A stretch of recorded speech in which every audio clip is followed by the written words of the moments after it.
today I would like to share with you all a very nice makeup look that is glowy and it makes your eyes look wide awake.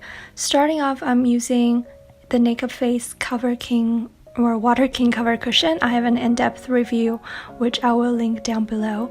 As for concealer, I'm using the liquid concealer by Chica, or however you pronounce the brand. It has very high coverage and it's very bright, as you can see. So I'm using it in somewhat of a triangular shape underneath my eyes, and I'm using it to cover up my dark circle. I use a damp beauty blender to blend it out, and also I really like to use the beauty blender with the MAC Mineralize Skin Finish Natural Powder. I find that really molds onto your skin and makes the powder look very, very natural, so it doesn't look caked on. I also set the powder all over my face, especially focusing the powder on my T-zone, my nose, my forehead, etc. Once I am satisfied with my base makeup, I'm moving on to my eyebrows. I'm not showing a lot here because I actually did a lot of trimming and I reshaped my brows to make it look more straight, and that gives off a very strong look that might not be everyone's cup of tea. Almost uplifted straight across,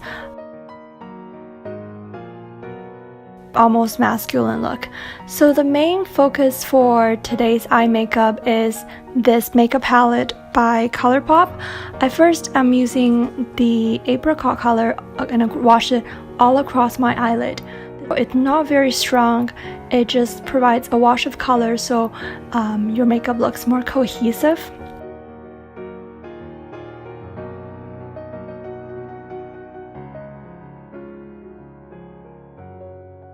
I'm also brushing it across my lower lash line to tie it up together with the top. I always have a very fluffy brush on hand with no product to make sure everything is very blended and very seamless.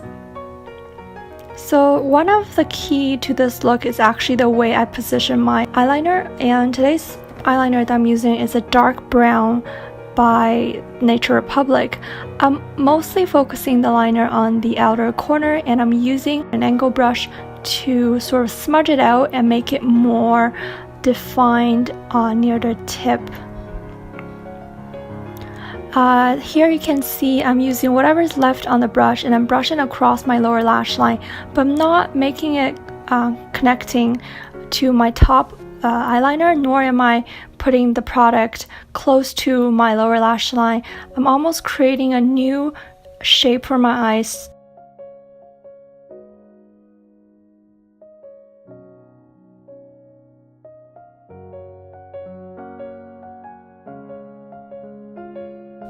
And here I'm using this coppery shimmery shade and I'm brushing it near the outer third. I'm sort of positioning it horizontally on top of the line that I created earlier, and make sure I'm blending everything out as seamless as possible. I'm not really lifting my brush. I'm mostly positioning it so it's horizontally across.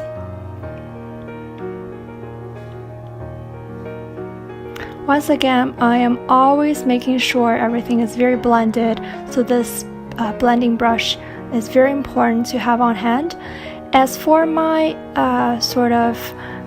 lower lash line highlight, I'm using this almost whitish silvery glittery liner. Taking the black or dark brown liner I used earlier, I am reshaping the inner corner of my eyes. You can't really see here, but I'm definitely darkening the inner third of my upper lash line, and I'm connecting with the sort of bottom inner corner ever so slightly as well to give my eyes a bit more definition. And today's key in terms of mascara look is to make sure everything is very separated and long and curled. I've already used my curler, which is from Shiseido. Once again, I have an in-depth lash routine. I'll link it down below as well. Here I'm using a different mascara. I'm actually using the Kiss Me Heroine one, and I also enjoy that very much. So make sure that the lashes are very separated so there is no clumps or anything like that. I'm also putting it to my lower lash line, but mostly towards the tip, so that once again it emphasizes the shape that I've created for our eyes. As for the blush, it is one of my favorite products from Glossier. It's those cloud paint, and this is in a sort of apricot orangish color. I'm putting the majority of the product right beneath my eyes, so that gives off a more natural, innocent look. As for highlight, this one is from Colourpop and it's Smoke and Whistle.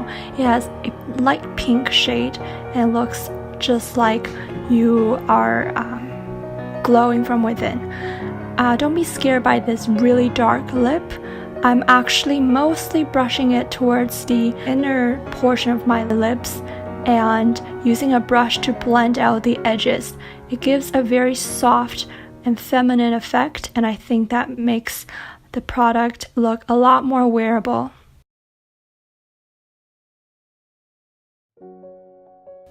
As for the gloss that I'm using on top, this one is from Victoria's Secret, which was one of my favorite products. It has a plumping effect, and this one has a nice soft apricot tint to it.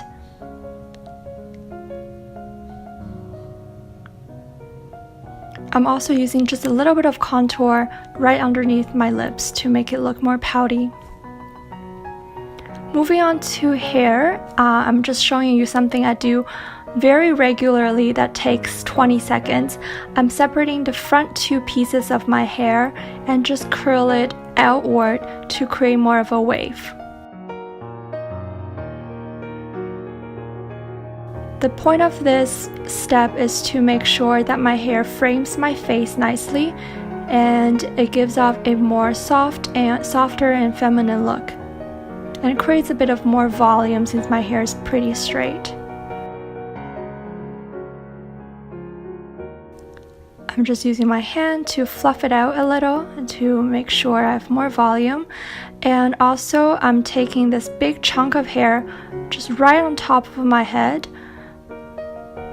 taking this very large section, and I'm positioning it right on top of the curling iron to just lift the roots a little, once again to create more volume, and that makes your hair look more glamorous. Nothing too much, just a little bit of lift at the roots. And that is pretty much the look. I really hope you enjoy this makeup look. It's very easy, but it has some little tips and tricks here and there to make your eyes look more wide awake and your skin more glowy and three-dimensional. I really hope you enjoyed this, and thank you so much for watching. Please subscribe and thumbs up if you really enjoyed my video. Until next time, have a wonderful day.